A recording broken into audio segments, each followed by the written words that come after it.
In fact, until South Dakota refused, and was the only state that refused to issue any lockdowns,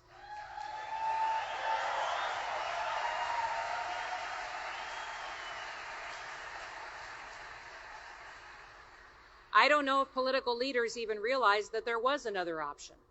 I was shocked at how quickly people gave up their freedoms. Politicians closed churches, so people willingly gave up their freedom of religion. Politicians said you couldn't gather in groups, so people willingly gave up their freedom of assembly. Politicians worked with social media companies to stifle dissent, so people willingly gave up their freedom of speech. I think the American people could learn a thing or two from the NRA. This is not a group of people who give up their God-given constitutional rights willingly.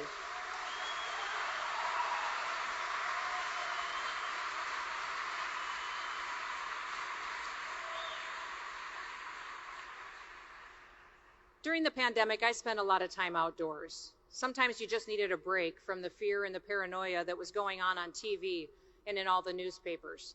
My family would often go and relax at a cabin, go fishing, go pheasant hunting. One day I made a video of me shooting a pheasant. I don't know if you've seen it. I had turned to the camera after shooting a bird and said, "Less COVID, more hunting." And the liberals melted down on me. I was a little embarrassed by that video, though, because it took me 3 shots to drop that bird. Obviously, I was a little out of practice. I was making fun of myself. I needed more hunting. It wasn't my best day shooting, and I shouldn't have been surprised when PETA and all the liberal media came unglued and came after me. They couldn't believe that I would say less COVID, more hunting. I was kind of confused by it.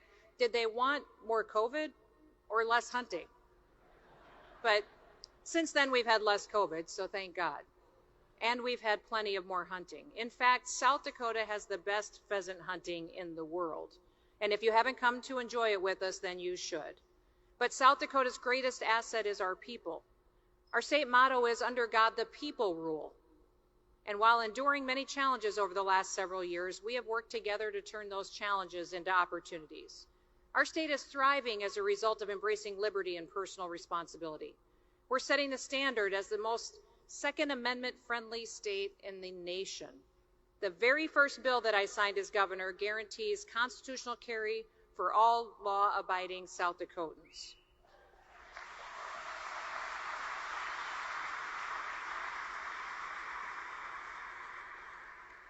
I signed legislation to block state and local governments from being able to use an emergency declaration as an excuse to infringe on Second Amendment rights.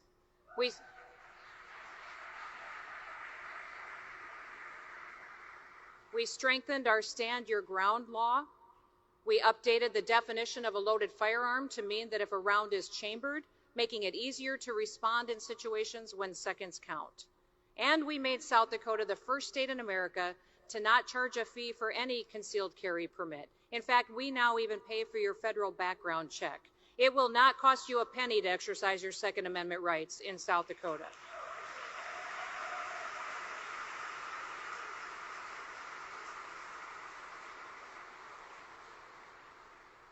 While leadership in Washington, D.C. fails to deliver meaningful solutions for the nation, our state will take action.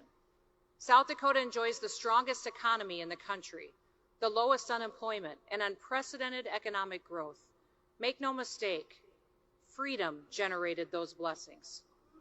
Winston Churchill once said, "Never give in, never, never, never, except to convictions of honor and good sense."